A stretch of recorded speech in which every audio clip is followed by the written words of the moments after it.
তোমরা ভয় পাও কেন? কাজেই তুমি ভয় করো না। আমি তো তোমার সঙ্গে সঙ্গে আছি। ব্যাকুল হইও না, কারণ আমি তোমার ঈশ্বর।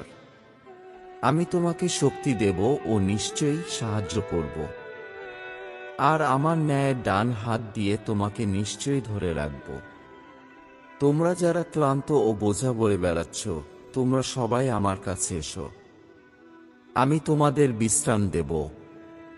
ভয় করো না, কিংবা নিরাশ হইও না, কারণ তুমি যেখানেই যাও না কেন, তোমার ঈশ্বর সদাপ্রভু তোমার সঙ্গে থাকবেন। তোমার সমস্ত অন্তর দিয়ে সদাপ্রভুর উপর নির্ভর করো। তোমার নিজের বিচার বুদ্ধির উপর ভরসা করো না। তোমার সমস্ত চলবার পথে তাকে সামনে রাখো। তিনিই তোমার সব পথ সোজা করে দেবেন। আমিই পথ, সত্য আর জীবন। আমার মধ্য দিয়ে না গেলে কেউই পিতার কাছে যেতে পারে না। তোমাদের মন যেন আর অস্থির না হয়। ঈশ্বরের উপর বিশ্বাস করো, আমার উপরেও বিশ্বাস করো। যাদের মন ভেঙে গেছে তিনি তাদের সুস্থ করেন। তাদের সব ঘা তিনি বেঁধে দেন। যখন তোমরা প্রার্থনা করো, তখন অজিহুদীদের মতো অর্থহীন কথা বারবার বলো না। অজিহুদীরা মনে করে বেশি কথা বললেই ঈশ্বর তাদের প্রার্থনা শুনবেন। তাদের মতো করো না, কারণ তোমাদের পিতার কাছে চাইবার আগেই তিনি জানেন তোমাদের কি দরকার। তোমাদের সামনে যে আশা রয়েছে তার জন্য আনন্দ করো। দুঃখ কষ্টে ধৈর্য ধরো। অনবরত প্রার্থনা করো। যারা দুঃখ করে তারা ধন্য, কারণ তারা সান্ত্বনা পাবে। আমি তাদের এমন অন্তর দেব যা কেবল আমারই দিকে আসক্ত থাকবে। আর আমি তাদের মধ্যে নতুন আত্মা দেব। আমি তাদের কঠিন অন্তর সরিয়ে দিয়ে নরম অন্তর দেব। যদি কেউ খ্রিস্টের সঙ্গে যুক্ত হয়ে থাকে, তবে সে নতুনভাবে সৃষ্ট হল। তার পুরানো সবকিছু মুছে গিয়ে সব নতুন হয়ে উঠেছে। এই সব ঈশ্বর থেকেই হয়। আমি যা বলছি তা এই, তোমরা পবিত্র আত্মার অধীনে চলাফেরা করো। তা করলে তোমরা পাপ স্বভাবের ইচ্ছা পূর্ণ করবে না। তারা ডাকবার আগেই আমি সাড়া দেব। তারা কথা বলতে না বলতেই আমি শুনব। আমাকে ডাকো, আমি তোমাকে উত্তর দেব। এবং এমন মহৎ ও এমন গোপন বিষয়ের কথা বলবো যা তুমি জানো না। সুস্থদের জন্য ডাক্তারের দরকার নেই, বরং অসুস্থদের জন্যই দরকার আছে। পাপ থেকে মন ফিরাবার জন্য আমি ধার্মিকদের ডাকতে আসিনি, বরং পাপীদেরই ডাকতে এসেছি। আমি এসেছি যেন তারা জীবন পায়, আর সেই জীবন যেন পরিপূর্ণ হয়। কিন্তু তবুও আমি তোমার স্বাস্থ্য ফিরাব এবং তোমার ঘা ভালো করে দেব। হে মানুষের সন্তান, তুমি পায়ে ভর দিয়ে দাঁড়াও। আমি তোমার সঙ্গে কথা বলবো। তোমরা কি জানো না? তোমরা কি শোনোনি? সদাপ্রভু, যিনি চিরকাল স্থায়ী ঈশ্বর, যিনি পৃথিবীর শেষ সীমার সৃষ্টিকর্তা, তিনি দুর্বল হন না, ক্লান্ত হন না, তার বুদ্ধির গভীরতা কেউ মাপতে পারে না। তিনি দুর্বলদের শক্তি দেন, আর শক্তিহীনদের বল বাড়িয়ে দেন। অল্প বয়সীরা পর্যন্ত দুর্বল হয় ও ক্লান্ত হয়, আর যুবকেরা উচ্ছ্বসিত খেয়ে পড়ে যায়। কিন্তু যারা সদাপ্রভুর উপর আশা রাখে তারা নতুন শক্তি পাবে। তারা ঈগল পাখির মতো ডানা মেলে উঁচুতে উঠবে। তারা দৌড়ালে ক্লান্ত হবে না, তারা হাঁটলে দুর্বল হবে না। মানুষের পক্ষে এটা অসম্ভব বটে, কিন্তু ঈশ্বরের পক্ষে অসম্ভব নয়, তার পক্ষে সবই সম্ভব। সদাপ্রভু মঙ্গলময়, কষ্টের সময়ের আশ্রয়স্থান। যারা তার মধ্যে আশ্রয় নেয় তিনি তাদের দেখাশোনা করেন।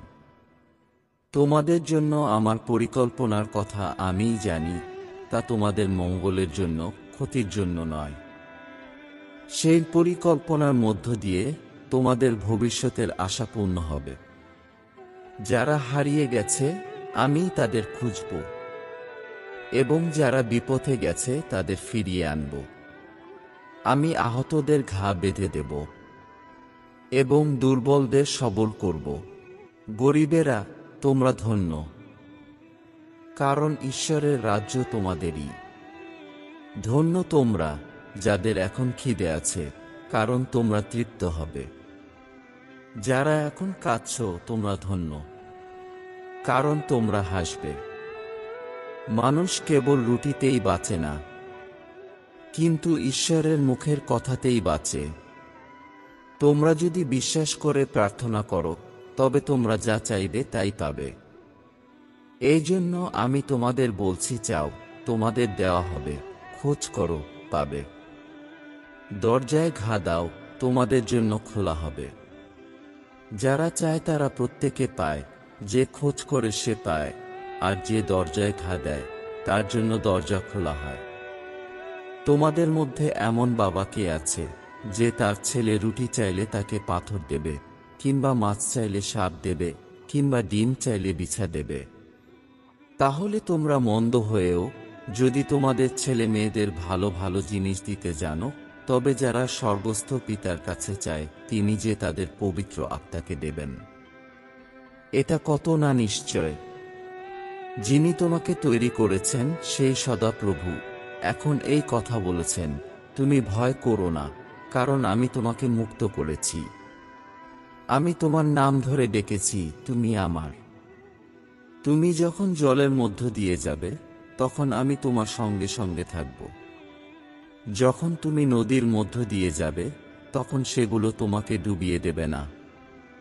তুমি যখন আগুনের মধ্য দিয়ে যাবে, তখন তুমি পুড়বে না। আগুনের শিখা তোমার গায়ে লাগবে না, কারণ আমি তোমার ঈশ্বর সদাপ্রভু, তোমার উদ্ধারকর্তা, ইসরায়েলের সেই পবিত্রজন। আমি আমার নিজের জন্য তোমার অন্যায় মুছে ফেলি। আমি তোমার পাপ আর মনে আনব না। যারা তোমার উপর রাগ করে তারা সকলে নিশ্চয়ই লজ্জিত ও অসম্মানিত হবে। যারা তোমার বিরুদ্ধে দাঁড়ায় তাদের কোনো চিহ্ন থাকবে না, তারা ধ্বংস হয়ে যাবে। তোমার শত্রুদের খুঁজলেও তুমি তাদের পাবে না।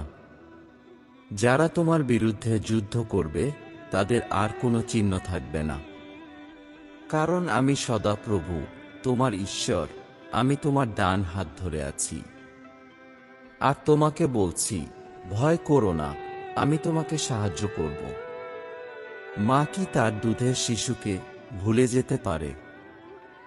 যে শিশুকে সে জন্ম দিয়েছে তার উপর সে কি মমতা করবে না? এমন কি মাও ভুলে যেতে পারে, কিন্তু আমি কখনো তোমাকে ভুলে যাব না। দেখো, আমার হাতের তালুতে আমি তোমার নাম খোদাই করে রেখেছি। তোমার চারদিকের দেয়াল সব সময় আমার সামনে আছে। তোমরা শক্ত হও ও মনে সাহস আনো। তাদের দেখে তোমরা ভয় পেও না কিংবা কেঁপে উঠো না, কারণ তোমাদের ঈশ্বর সদাপ্রভুই তোমাদের সঙ্গে যাবেন। তিনি কখনো তোমাদের ছেড়ে যাবেন না বা ত্যাগ করবেন না। তোমরা সদাপ্রভুর উপর আশা রাখো, মনে শক্তি আনো ও সাহসে বুক বাঁধো। আর সদাপ্রভুর উপর আশা রাখো। যদিও বা পর্বত সরে যায় আর পাহাড় টলতে থাকে, তবুও তোমার জন্য আমার অটল ভালোবাসা সরে যাবে না, কিংবা আমার শান্তির ব্যবস্থা টলবে না। তোমার বিরুদ্ধে তৈরি করা কোনো অস্ত্রই টিকবে না। তোমাকে দোষী করা প্রত্যেকটি লোকের যুক্তি খণ্ডন করে তুমি তাদেরই দোষী করবে। এই হলো সদাপ্রভুর দাসদের অধিকার আর তাদের উপযুক্ত পাওনা। আমার নাম সর্বক্ষমতার অধিকারী সদাপ্রভু। আমি তোমাদের মুখে আমার বাক্য দিয়েছি, আর আমার হাতের ছায়ায় তোমাদের ঢেকে রেখেছি। তোমার উপর যার মমতা রয়েছে সেই সদাপ্রভু এই কথা বলছেন।